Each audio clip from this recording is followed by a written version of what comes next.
سیدنا سہل بن عبداللہ التستری رحمہ اللہ کسی ویران جنگل میں رہتے تھے۔ کچھ عقیدت مند ملاقات کے لیے ان کی بارگاہ میں حاضر ہو کر عرض کرنے لگے کہ حضرت اس ویران جنگل میں آپ کے دن اور آپ کی راتیں کیسے گزرتی ہیں؟ اکیلے ڈر نہیں لگتا؟ فرمایا میں اکیلا نہیں رہتا، نہ ہی تنہائی محسوس ہوتی ہے۔ جب کسی سے باتیں کرنے کا جی چاہتا ہے تو نماز شروع کر دیتا ہوں اور نماز کے ذریعے اللہ جل وعلا سے باتیں کر لیتا ہوں، اور جب اپنے رب کی باتیں سننے کا دل کرتا ہے تو قرآن کریم کی تلاوت کے ذریعے اللہ جل وعلا کا کلام سن لیتا ہوں۔ بوریت تو وہ محسوس کرے، تنہائی سے تو وہ ڈرے جو اکیلا ہو۔ یعنی اگر لوگ اللہ کی مخلوق سے باتیں کر کے اپنی طبیعت کے بوجھل پن اور بوریت کو دور کر سکتے ہیں تو جس کے شب و روز خود اللہ سے باتیں کرنے میں گزرتے ہوں وہ کیسے تنہائی محسوس کر سکتا ہے؟ کیونکہ وہ قرآن کریم کی تلاوت کے ذریعے ہر وقت اللہ جل وعلا کے قرب اور معیت کی کیفیت میں مست رہتا ہے، اسے ڈر نہیں لگتا، وہ کسی سے نہیں ڈرتا۔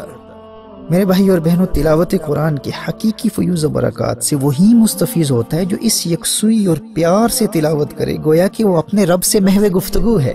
اور اللہ کے کلام کے ذریعے اللہ جل وعلا کی جانب سے آنے والے پیغامات کو سن رہا ہے۔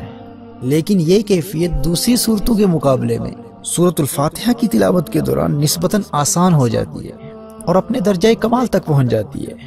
کیونکہ سورۃ الفاتحہ کی تلاوت کے دوران انسان نہ صرف تلاوت کے ذریعے اللہ جل وعلا کے پیغامات کو حاصل کرتا ہے بلکہ اس سورت کی تلاوت کے ذریعے وہ اللہ کو پکار رہا ہوتا ہے اور اللہ جل وعلا کی جانب سے ایک ایک آیت کی تلاوت پر جو خاص جواب ملتا ہے اس جواب کو نبی کریم صلی اللہ علیہ وآلہ وسلم نے ہم جیسوں کی آسانی کے لیے لفظ بلفظ بیان فرما دیا ہے کہ اللہ جل وعلا کی جانب سے جواب کیا ملتا ہے۔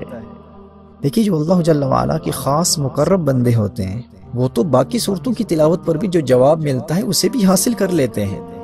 لیکن یہ عام لوگوں کے لیے ممکن تو نہیں ہے نا۔ پر سورۃ الفاتحہ کی تلاوت کی خصوصیت یہ ہے کہ رحمت للعالمین صلی اللہ علیہ وآلہ وسلم نے اس سورہ مبارکہ کی تلاوت پر اللہ جل وعلا کی جانب سے آنے والے جواب کو ہر خاص و عام کے لیے بیان فرما دیا ہے۔ اب کس قدر محرومی ہے اس شخص کے لیے جو ہر روز نماز میں اور غیر نماز میں بھی سورۃ الفاتحہ کی تلاوت کرتا ہے، اور نبی کریم صلی اللہ علیہ وآلہ وسلم نے اس تلاوت پر اللہ جل وعلا کی جانب سے آنے والے جواب کو بھی بیان فرما دیا ہے۔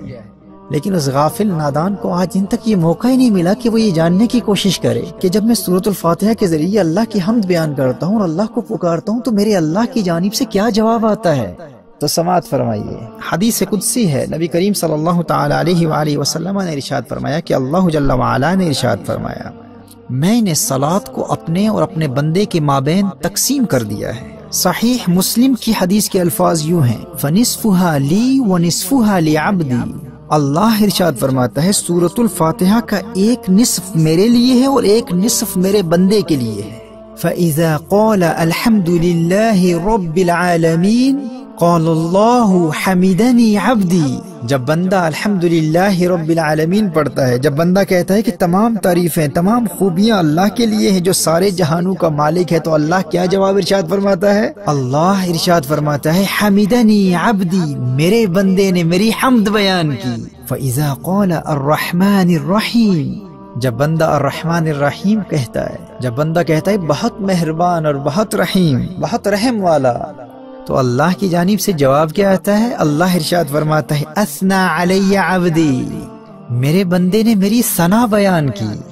اللہ کی جانب سے آنے والے اس پیار بھرے جواب پر غور کیجیے اور اسے زبانی یاد کر لیجیے، اور آج ارادہ کر لیجیے کہ آج کے بعد جب بھی سورۃ الفاتحہ کی تلاوت کروں گا تو اللہ جل وعلا کی جانب سے آنے والے اس جواب کا تصور کرتے ہوئے روحانی طور پر اللہ سے ہم کلامی کی اس کیفیت سے لطف و سرور حاصل کروں گا۔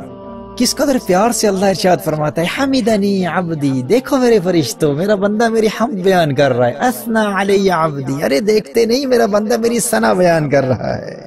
گویا کہ اپنے فرشتوں سے فرما رہا ہے دیکھو میرے فرشتوں حمیدنی عبدی۔ اور جب تم کہتے ہو الرحمن الرحیم تو اللہ گویا اپنے فرشتوں سے فرما رہا ہوتا ہے دیکھو میرے فرشتوں اثنا علی عبدی، میرے بندے نے میری ثنا کی ہے۔ صحیح مسلم کی یہ حدیث ہے، نبی کریم صلی اللہ تعالی علیہ وآلہ وسلم ارشاد فرماتے ہیں کہ اللہ فرماتا ہے فَإِذَا قَالَ مَالِكِ يَوْمِ الدِّينِ،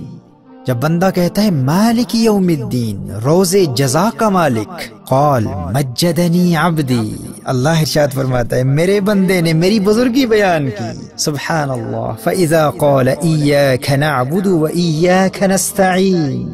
جب بندہ کہتا ہے ہم تیری ہی عبادت کرتے ہیں اور تجھ ہی سے مدد چاہتے ہیں، تو اللہ کی جانب سے جواب کیا آتا ہے؟ اللہ ارشاد فرماتا ہے قال ھذا بینی وبین عبدی ولعبدی ما سأل، اللہ ارشاد فرماتا ہے اب یہ معاملہ میرے اور میرے بندے کے درمیان ہے، ھذا بینی وبین عبدی ولعبدی ما سأل، یہ میرا بندہ ہے اور اب یہ معاملہ میرے اور میرے بندے کے مابین ہے، اب یہ مجھ سے جو مانگے گا اسے عطا کر دیا جائے گا۔ اللہ اکبر کبیرہ۔ پھر جب بندہ پڑھتا ہے فَإِذَا قَالَ اهْدِنَا الصِّرَاطَ الْمُسْتَقِيمَ صِرَاطَ الَّذِينَ أَنْعَمْتَ عَلَيْهِمْ غَيْرِ الْمَغْضُوبِ عَلَيْهِمْ وَلَا الضَّالِّينَ، جب بندہ اللہ کی بارگاہ میں عرض کرتا ہے یا اللہ ہم کو سیدھا راستہ چلا، راستہ ان کا جن پر تو نے احسان کیا، نہ ان کا جن پر غضب ہوا اور نہ بہکے ہوئوں کا، تو اللہ کی جانب سے پھر جواب آتا ہے، اللہ پھر ارشاد فرماتا ہے ھذا لعبدی ولعبدی ما سأل، یہ میرے بندے کے لیے ہے اور جو اس نے مانگا اسے دیا گیا۔